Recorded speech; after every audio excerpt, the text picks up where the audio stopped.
Mudah-mudahan pada pertemuan Fresh Mood kita pada pagi hari ini merupakan salah satu bentuk kecintaan kita kepada Rasul, gitu. Karena kemudian kita ingin mempelajari bahasa yang sanalah sumbernya, gitu, mempelajari Al-Quran dan juga mempelajari hadis. Bapak Ibu rahmati Allah Subhanahu Wa Taala, mari sama-sama kita membuka acara pagi kita ini dengan mengucapkan Bismillahirrahmanirrahim.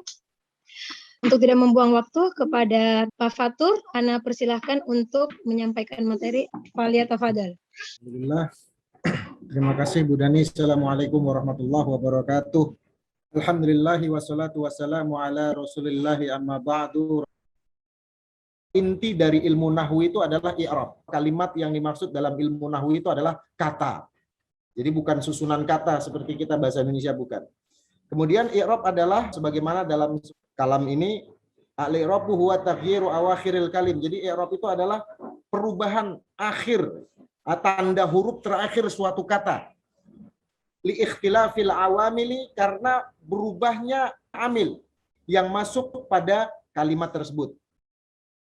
Akala Zaidun khubzan. Mohon fokus sama kata Zaidun saja. Zaidun itu nama orang, hanya dia paling mainstream digunakan contoh dalam pembelajaran ilmu nahwu. Anda boleh menggantinya dengan Muhammadun dan lain sebagainya, terserah. Itu fokusnya yakni pada huruf yang saya tandain merah. Akala Zaidun khubzan. Zaidun. Kemudian di kalimat berikutnya, dhahabtu ilal madrasati bi Zaidin. Yang awalnya Zaidun menjadi Zaidin. Terus kemudian ada kalimat yang lebih ringkas, Allama Zaidun Zaidan. Ini ada dua orang Zaid, yang Zaid pertama sama Zaid yang kedua lah. Gitu. Ya, kita ngalap berkah dari ayat Quran, wa minan nasi may yaqulu amanna billahi wa bil yaumil akhiri wa ma hum bimumin. Ini kita yang sederhana saja, yang penting kita yakin tahu bahwa yang dimaksud i'rab itu adalah perubahan tanda terakhir huruf suatu kalimat atau suatu kata. Wa minan nasi, an-nasu, ya dia berubah menjadi an-nasi. Ada sebabnya, ya salah satunya boleh diingat, apabila satu isim yang dia berada setelah huruf jar min dan huruf jar yang lainnya tentunya, lafaz Allah selanjutnya yukhadi'unallaha. Nah, di sini kita lihat Allah dia berubah menjadi Allah. Kemudian kalimat terakhir fazadahumullahu maradha. Sekali lagi, lafaz Zaidun, Zaidin, Zaidan, dan Allahi, Allahu, dan Allah, itulah yang disebutkan dengan istilah i'rab. Hadirin rahimakumullah, kalau menurut sebagian orang, i'rab itu salah satu level yang menentukan nanti kita lolos atau tidak dalam pembelajaran nahwu ini.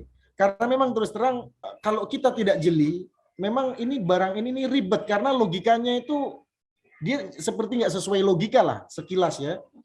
Kayak nggak masuk logika, cara penalarannya bagaimana coba? Karena tanda-tandanya dan lain sebagainya tadi itu akhirnya tidak ada konsistensi dalam tanda-tanda. Seolah-olah logika kita berpikir seperti itu.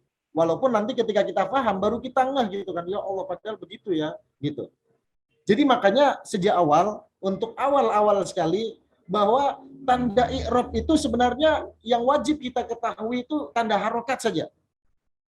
Tanda i'rab itu yang pertama adalah fathah, untuk nasab. Itu mohon maaf tadi ada orang ambil backdrop kegiatan MUI di BPSDM sana, mohon maaf. Baik hadirin rahimakumullah, kita lanjut.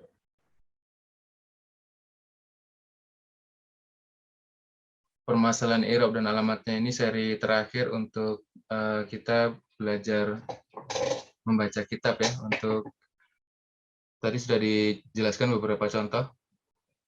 Memang contoh Quran memang mungkin baru dari ini disampaikan ya. Biasanya contohnya Zaidun itu memang dimanapun sering dibuat contoh karena dia bisa jadi Zaidan, bisa jadi Zaidin gitu kan. Kalau nama-nama lain itu biasanya tidak bisa berubah belakangnya. Kemudian tadi juga disampaikan untuk contoh yang disampaikan misalnya fi qulubi maradun fazadahumullahu maradha. Kemudian ada ayat-ayat yang kenapa belakangnya berubah pada kondisi-kondisi tertentu.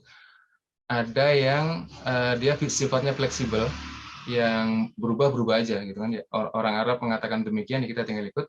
tapi ada rumusnya. Jadi itulah kemudian yang akan membantu kita. Nanti kalau misalnya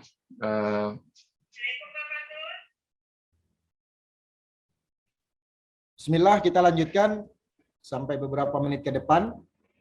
Sekali lagi mohon fokus saja bahwa tanda i'rab itu asalnya hanya 4. Yang insya Allah yakin semuanya sudah cukup familiar. Yang pertama adalah dhammah untuk i'rab rafa. Jadi tanda dhammah untuk i'rab rafa. Tentunya dhammah maupun dhammatain. Walaupun sebenarnya kalau menurut ulama nahwu tanwin itu bukan harakat ya. Jadi pertama adalah tanda dhammah untuk rafa. Kemudian tanda fathah untuk nasab. Jadi tanda nasab, i'rab nasab itu adalah fathah. Baru kemudian tanda kasrah untuk jar. Itu dasarnya seperti itu. Tanda i'rab yang pertama huruf A adalah tanda i'rab rafa yang saya katakan tadi bahwa tandanya hanyalah dhammah. Tapi ternyata dhammah tadi itu hanya untuk isim mufrad saja. Untuk isim mufrad dan jamak taksir, untuk 2 itu saja.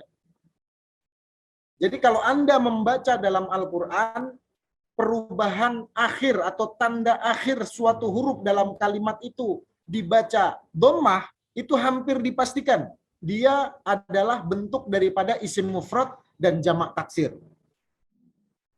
Pernah disampaikan di beberapa waktu yang lalu bahwa jamak taksir itu adalah jamak, ya taksir itu kan pecah ya, maksudnya pecahan begitu, yang tidak ada format bakunya. Kita harus mengikuti orang Arab saja. Kayak ummun menjadi ummahatun, abun menjadi aba, dan lain sebagainya. Selanjutnya hadirin rahimakumullah, sebenarnya dengan memahami satu tanda memahami, ya memahami di sini bukan hanya sekedar tahu, tapi benar-benar satu tanda saya sebenarnya untuk yang lain nanti insya Allah akan mudah. Misalkan kita sudah paham, sudah bisa menalar tanda i'rab rafa, fokus di rafa saja dulu. Insya Allah yang nanti yang lain hanya tinggal baca saja, insya Allah mudah-mudahan akan lebih mudah. Kita lanjut.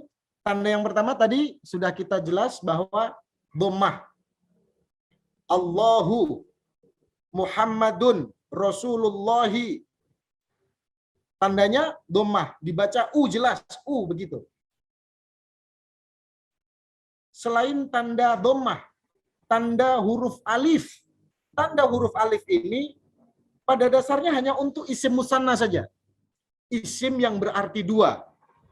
Ya, salah bahasa yang paling unik di dunia ini itu adalah bahasa Arab karena ada yang istilah isim musanna. Jadi yang pasti musanna itu satu keajaiban bahasa lah begitu. Hadirin rahimakumullah, tanda i'rab rafa untuk isim musanna itu adalah huruf alif. Dalam contoh kata qalamun, maka untuk menjadi 2 pena menjadi qalamani, masjidun, masjidani. Silakan Anda memprogram untuk senam otak dengan merubah hampir semua kata yang Anda kenal menjadi isim musanna. Bahkan kalau perlu bahasa Indonesia sekalipun, misalkan motorun, motorani.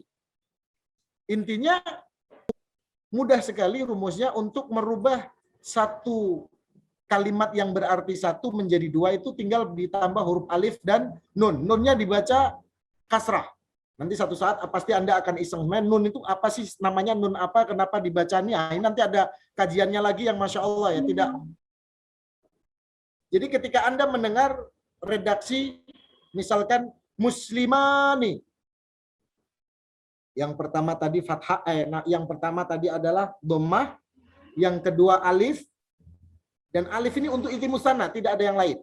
Dan yang ketiga sekarang adalah huruf waw. Dalam hal apa dia digunakan? Yakni hanya khusus digunakan untuk jamak mudzakkar salim.